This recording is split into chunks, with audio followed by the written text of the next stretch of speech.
সীমান্ত ইস্যুতে প্রতিবেশী দুই রাষ্ট্র ভারত এবং মিয়ানমারের সাথে সম্পর্ক ভালো যাচ্ছে না বাংলাদেশের। এরই মাঝে একদিনের সফরে ঢাকায় এসেছেন যুক্তরাষ্ট্র সেনাবাহিনীর প্রশান্ত মহাসাগরীয় কমান্ডের deputy commander lieutenant general Joel B Vowell. প্রশ্ন উঠছে, হঠাৎ কোন উদ্দেশ্যে মার্কিন সেনা কর্মকর্তা বাংলাদেশে এলেন? কোন বিষয় নিয়েই বা হতে পারে আলোচনা? জানা গেছে, এই সফরে ৩ সদস্যের প্রতিনিধি দলের নেতৃত্ব দিচ্ছেন ডেপুটি কমান্ডার ভোয়েল। একটি কূটনৈতিক সূত্র এ তথ্যটি নিশ্চিত করে জানায়, ঢাকা সফরকালে জেনারেল ভোয়েল অন্তর্বর্তী সরকারের প্রধান উপদেষ্টা ডক্টর মোহাম্মদ ইউনূসের সঙ্গে সাক্ষাৎ করবেন।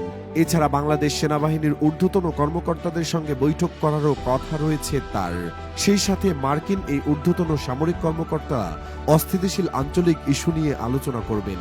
আলোচনায় গুরুত্ব পাবে মিয়ানমারের আরাকান আর্মি, বাংলাদেশে বিচ্ছিন্নতাবাদ নিয়ন্ত্রণ ও চীন ইস্যু।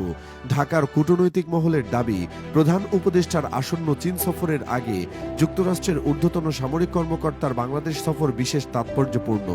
এ সফরে তিনি মিয়ানমারের রাখাইন রাজ্যের সঙ্গে বাংলাদেশের সীমান্ত প্রতিরক্ষা ব্যবস্থা জোরদার করা নিয়ে আলোচনা করতে পারেন।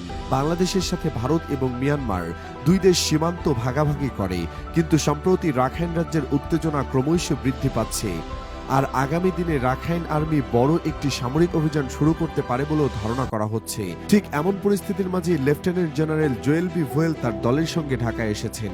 দক্ষিণ এশিয়ার সামরিক নিরাপত্তা নিয়ে তিনি বাংলাদেশ সেনাবাহিনীর শীর্ষ কর্মকর্তাদের সঙ্গে গুরুত্বপূর্ণ আলোচনা করবেন বলে জানা গেছে।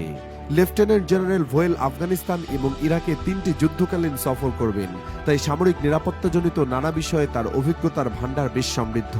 ভারতীয় সংবাদ মাধ্যম ইন্ডিয়া.কমের একটি প্রতিবেদন থেকে জানা যায়, ঢাকায় মার্কিন দূতাবাসের সামরিক সহদূত lieutenant colonel Michael D Mitch, lieutenant colonel Hunter Gallagher এবং মেজর ইয়ান লিওয়ার্ন বাংলাদেশ সেনাবাহিনীর পরিচালক ব্রিগেডিয়ার জেনারেল মোহাম্মদ আমিনুল আমিনের সঙ্গে নিরাপত্তা বিষয় নিয়ে আলোচনা করবেন।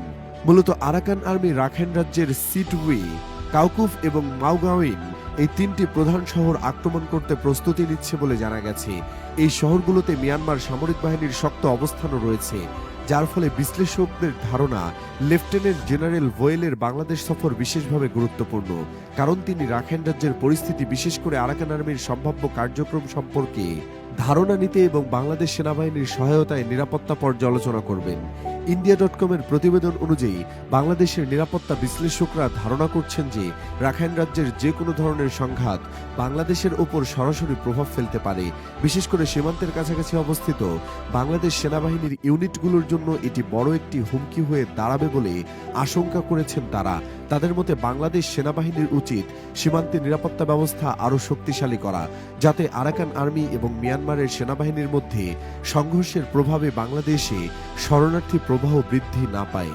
অন্যদিকে মিয়ানমারের সিটওয়ে বন্দরটি ভারতের জন্য অত্যন্ত গুরুত্বপূর্ণ। ভারত মিয়ানমার সম্পর্কের অংশ হিসেবে এই বন্দরটি কালাডান মাল্টিমডাল ট্রানজিট ট্রান্সপোর্ট প্রকল্পের আওতায় তৈরি হচ্ছে। এই প্রকল্পের মাধ্যমে সিটওয়ে থেকে মালামাল বাংলাদেশ হয়ে ভারতের ত্রিপুরা রাজ্যে পাঠানো সম্ভব হবে। এর ফলে ভারত ও মিয়ানমারের উদ্ভূত পরিস্থিতি নিয়ে বেশ চিন্তিত। তবে মার্কিন সেনা কর্মকর্তার এই সফর বাংলাদেশ সেনাবাহিনী এবং যুক্তরাষ্ট্র সেনাবাহিনীর মাঝে সম্পর্ক এবং সহযোগিতা আরও গভীর করে তুলতে পারে বলে বিশ্লেষকরা মত দিচ্ছেন, যা দক্ষিণ এশিয়ার সার্বিক নিরাপত্তার জন্য বড় একটি ভূমিকা পালন করবে। উল্লেখ্য, বৈঠক শেষে আজ 25 মার্চ মঙ্গলবার রাতে মার্কিন প্রতিনিধি দলটির যুক্তরাষ্ট্রের হাওয়াই রাজ্যে ফিরে যাওয়ার কথা রয়েছে।